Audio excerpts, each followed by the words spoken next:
I'll just start again. So we're coming to the end of a great first inaugural summit for the Meta AI conference.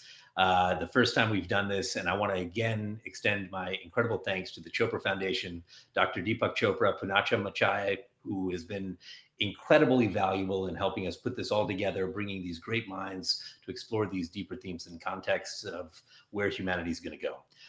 We're going to have our last panel now. And the person who we are fortunate to have, unfortunately, because of time zones, he wasn't able to be here in person, but he was kind enough to send us a pre-recorded video, is the amazing Dr. Kai-Fu Lee. I have been such a great admirer of his work over the years and had the privilege to discuss artificial intelligence with him at various points. He's truly a visionary and thought leader in the space. He has really pioneered so much of the work the world is doing right now as it looks to AI. Dr. Kai-Fu Lee is the chairman and CEO of Sinovation Ventures and the president of Sinovation Ventures Artificial Intelligence Institute. Sinovation Ventures manages 2.5 billion dual currency investment funds and is a leading venture capital firm focusing on developing the next generation of Chinese high-tech companies.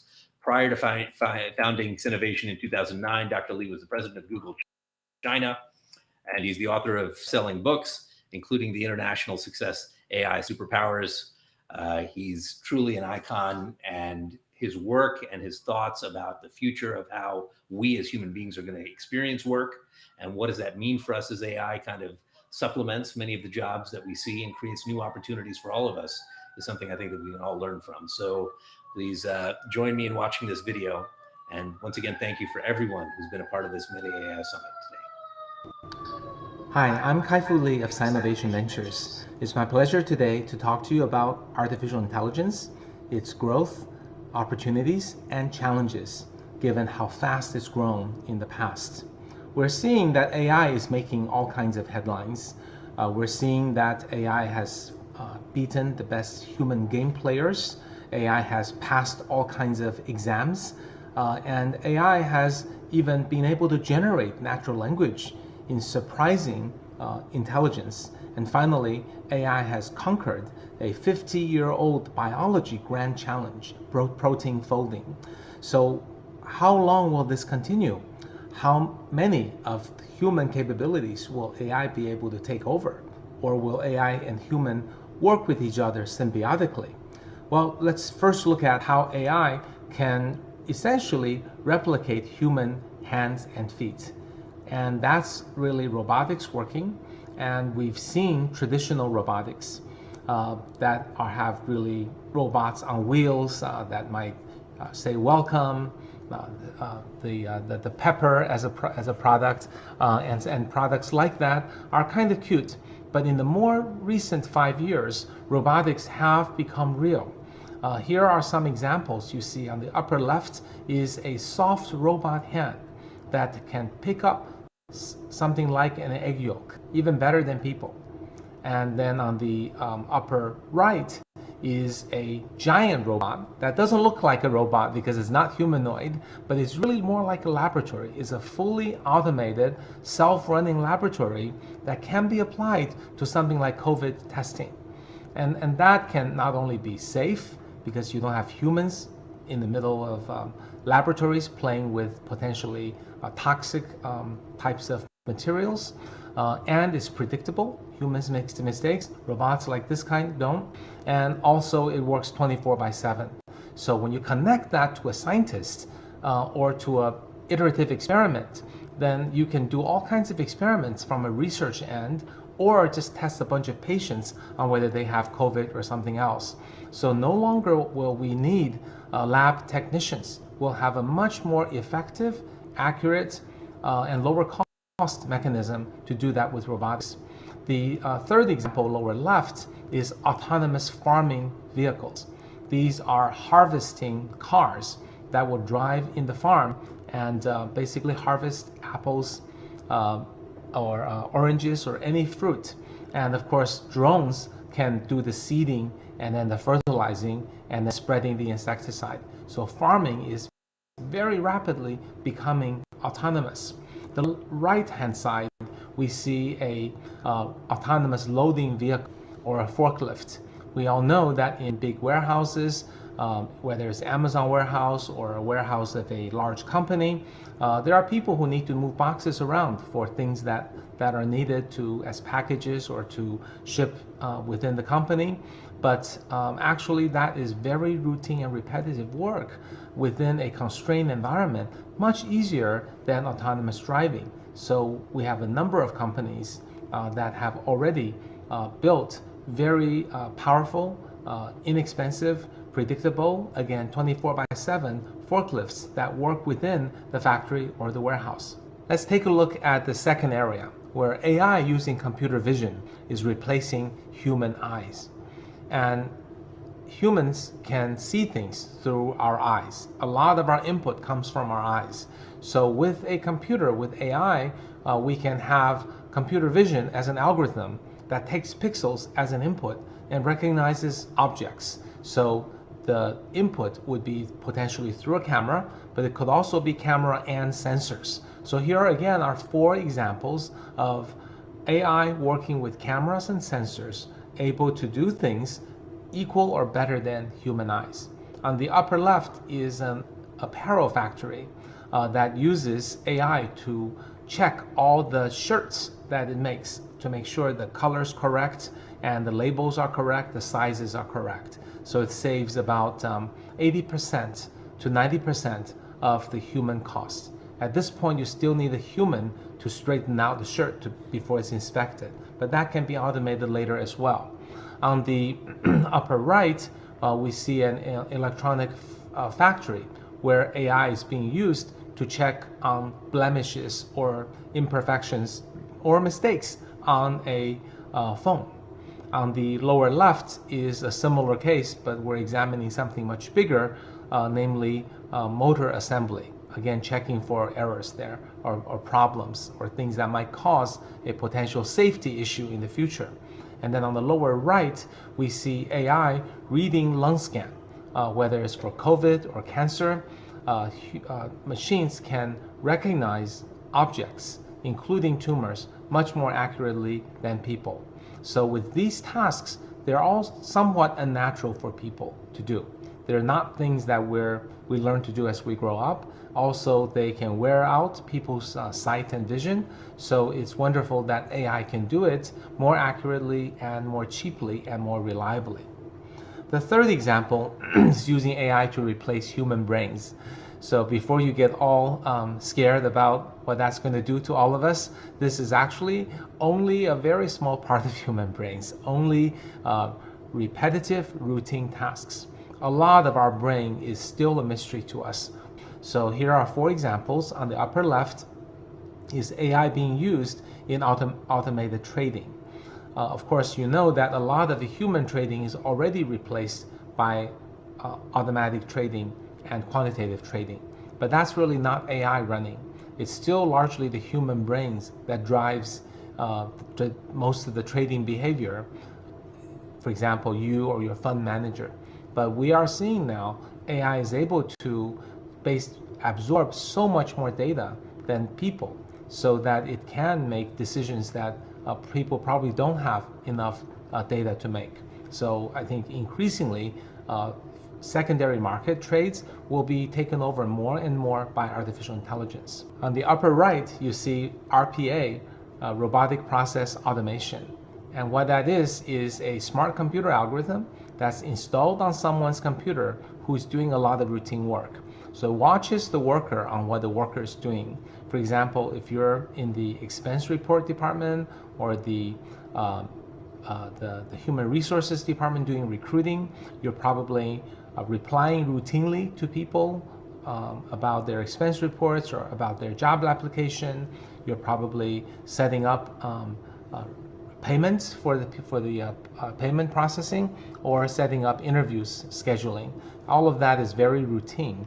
So a AI algorithm, the RPA, can sit on your computer and watch your work for a while and start to figure out parts of your work that it can do. On the lower left, you see basically a chatbot that's able to help people who have COVID. And instead of having people help, you can now have a chatbot that can do 24/7, and that can also be trained from human transactions. And on the lower right, you see something that combines our brains and as well as eyes and our hands, which is autonomous driving. But autonomous driving, that is driving in a way that's as good as people on any road, well, that is really complex. So a lot of people view autonomous driving as one of the grand challenges in the next 5 to 10 years because it is a complex area. Not only do you have to see, you have to act, and you have to think, and you have to react, and you have to deal with complex issues such as how to get me from place A to place B safely, and safely for myself as well as all the pedestrians and other drivers I encounter, and also don't hurt the car. So these priorities are a lot more complex, and also you have to understand not only the rules of the road, but the pedestrian out there, whether he or she is likely to cross or actually headed home in the other direction. And observing and predicting human intention, that's again something more difficult. Now let's look at the 4 waves of AI. So we've already seen examples of all 4 waves. So as I described, AI requires a lot of data in order to work well. So naturally the first wave is the internet wave. That is the Amazon, Alibaba, Google, Tencent of the world are able to collect a lot of data and use your internet application using your data and your own clicks as a way to learn to do things. So Amazon will show you more things that you click on, and it will get better because of it. The second wave is really over businesses that happen to have a lot of data. For example, banks can use it for credit card fraud detection. Insurance company can use it to rate insurance applications, and all of that is trained based on outcome.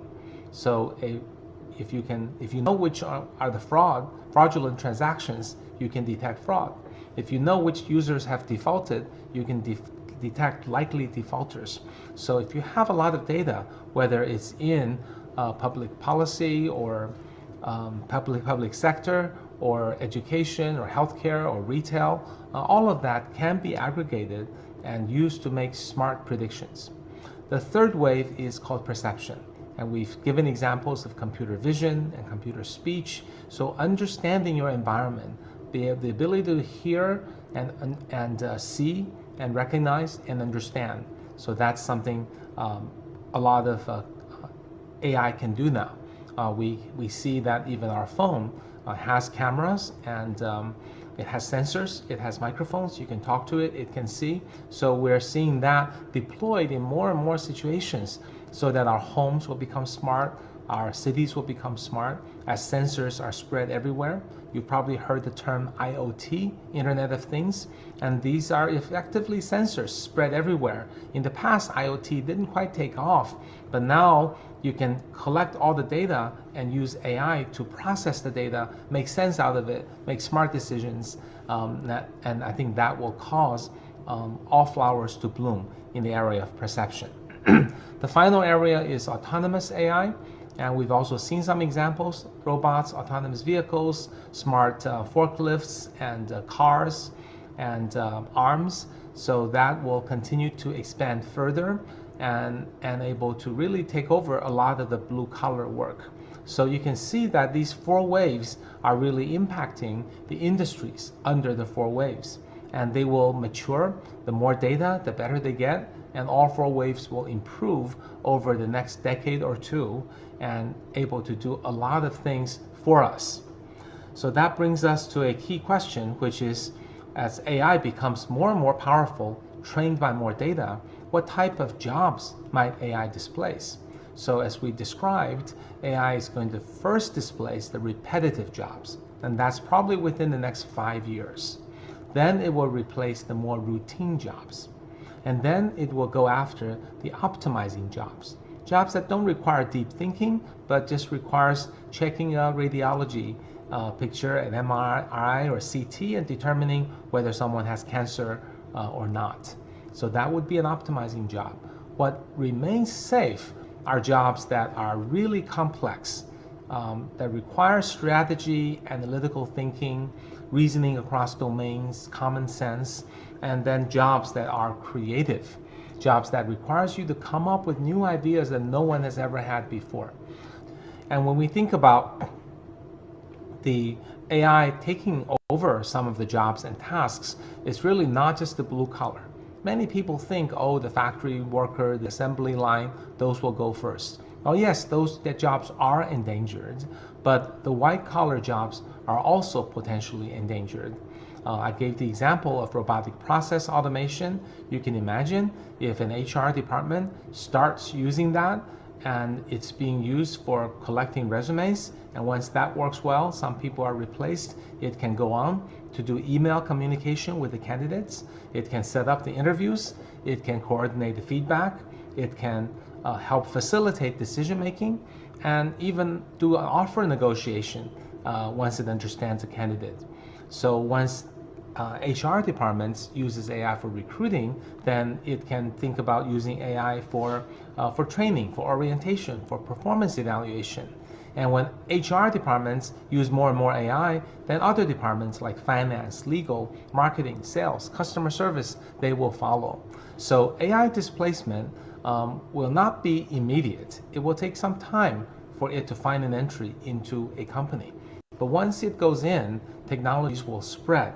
So AI displacement is inevitable, it's gradual, and eventually it is also nearly total for the purpose of taking over routine work. So as we think about us and our next generations, many of our jobs will be potentially in danger.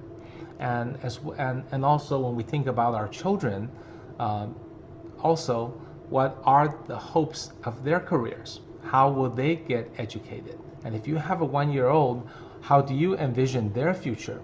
And what should they study? And how should the future of education be evolved? So to answer these questions, I think we should ask an important new question, which is what AI cannot do. And what I can tell you is that the AI, there are several things that AI cannot do. AI cannot create, conceptualize, or plan strategically. While AI is very good for optimizing a narrow objective, it's unable to pick out what objective that should be, or set its own goals, or think creatively. So nor can AI have any common sense or think across complex domains. But the other key thing for us to realize is that AI also cannot feel or interact with empathy and compassion. That's something we believe is innate with human beings. So a robot trying to take care of an elderly person or making someone feel understood and cared for, that's not likely to be easy to do. And even if AI can kind of fake it, humans are unlikely to accept it. Also, as an additional point, AI cannot yet accomplish complex physical work that requires a high degree of dexterity or very precise hand-eye coordination and deal with unknown and unstructured spaces, especially ones that it hasn't seen before. So putting these, there are 3 dimensions here. Let's put the first 2 dimensions on the picture. We've seen the x-axis before, going from repetitive tasks all the way to creative tasks. And more to the right are the human, more to the left are for the AI to do. But we also talked about the second dimension, which is about empathy and compassion. So let's add that as a second axis, the y-axis. The lower part would mean there would need to be less of empathy and compassion. Higher would be more empathy and compassion. So we now have divided all the jobs and tasks into 4 quadrants. On the lower left ones, the low creative and the low compassion, of course, we would expect these to be done gradually by AI. Those are the jobs that we talked about replaced in the first parts of this talk. Those are really the only jobs seriously endangered. If we move to the lower right, these are maybe lower compassion required, but require a high degree of productivity, like a scientist. Well, that's actually an area where there's a great opportunity for human-AI symbiosis. That is, for AI to assist the scientist, for example, by proposing possible compounds, chemical compounds and proteins and generating them in a generative chemistry using AI in terms of what are most likely to pass clinical trials and what are most likely to be effective for certain diseases. And then the human scientists will then select from those and do experiments. So it's really human AI working together. On the upper left are the most interesting examples because they are not necessarily the most creative jobs, but they require a lot of human touch and compassion and trust between humans and humans. So that's where one could potentially take AI as an analytical engine and really wrap the human warmth around it in these kinds of in these kinds of jobs. For example, the doctor's job will no longer be the doctor having to memorize and have an encyclopedic knowledge of everything about medicine, but rather doctor can rely on an analytical AI engine that can give very accurate diagnosis and prescription and treatment, but the doctor will use his or her warmth and care and touch and win the trust of the patient in order to come up with the best diagnosis, to tease out the patient's all the pre-existing conditions, family issues, and other issues, and get the patient to talk and to trust, and visit the patient at home, give the patient confidence to that he or she will recover. And all these things will actually be very helpful to the patient. Is actually quite lacking in our healthcare systems. But if the doctors can move from attempting to be AI and memorize all the new treatments and drugs, going into more of a compassionate caregiver, letting AI do what it does best with numbers and data, that I think is a transformative impact on the physician profession. And the same can be extrapolated to teachers and many other jobs. So again, it's a great symbiosis of AI doing what it does best and letting people do what only people can do. And of course, on the upper right, with high creativity and compassion, that's where humans will excel. So there you have it. It's a blueprint of how humans and AI can and will work together. So while we're seeing increasingly AI can do more and more tasks, there are still many things that only humans can do. So let's move to the last topic. In light of the still significant challenges of AI displacement of jobs, or some would call technologically driven unemployment, what are the solutions for us and for our children? I outlined these in 3 categories. In order to survive and thrive in the AI economy, I would say we have to relearn, recalibrate, and build a new renaissance. So what do I mean by relearn? Relearn is the process for the people who are displaced from routine work to learn work that is not displaceable. So I think vocational schools need to redesign their curricula to consider the fact that auto mechanics are going to be needed less and less. Plumbers may be a little safer, but nurses will be a job that will increase a lot. So this reallocation needs to be made. The second area is recalibrate. I think a lot of jobs we really need to creatively think about how to recalibrate them. We need to make sure all the professionals are not just doing the same job they've been doing, but are able to learn AI-based tools. So that, as we discussed, AI-based scientists should use AI tools. AI-based medical scientists should use AI-based molecule generation programs. There will be AI tools being used in all kinds of places for people who are artists, who are writers, and the future doctors will need great AI diagnostic tools. The future of teachers will need to rely on AI for helping each student to get a customized education and an entertaining education by having one-on-one AI to student kind of customized teaching. But then the teacher will change the job into one where the teacher is more of a mentor to help the child to grow into someone that fits into the AI economy. So we also think there will be many new jobs that will be created. And we don't quite know what they are, but we should definitely be on the watch for what they can, for the opportunities that will arise.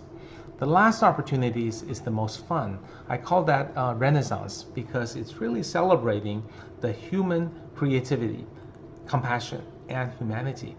Just like in the Italian cities that really the merchants funded the Renaissance, AI will create a phenomenal amount of wealth that can fund a new Renaissance. AI will inject interesting flexibility. People can perhaps work fewer hours, follow their passion, develop their talents, really go after and become the people they really want to be. And with more time, I think there will be people who could be part-time artists, sculptors, writers, photographers, and also educators, I think, freed from the drudgery of having to grade homework, which AI will do. The teachers will be able to unleash their energy to design lessons that encourage curiosity, creative thinking, and critical thinking. So this renaissance, I think, is the most exciting and the fun part. So lastly, just to conclude, I think we're definitely seeing AI making a huge impact in the society. AI will do routine jobs for us, and that means we have to figure out ways to transition people along, and also make sure that the people are aware they need to be looking at a new AI era where the most important skills are different than before. So to conclude on this talk, we anticipate AI will dramatically change the world. At first, it looks like AI will take away a lot of jobs and tasks. But when we analyze it, we actually see what AI can and will do is take away the routine jobs. And while even that places significant challenges, and for us to really have to think about the 3 R's on how to overcome the next 15 to 20 years where routine jobs are being taken away. But if we look a bit beyond that, beyond the 15 and 20 years, what we see is that AI will have truly liberated us from having to do routine work and really be able to focus on the exciting, the fun, the passionate things. And these, after all, are the reasons why we came to this earth. Thank you.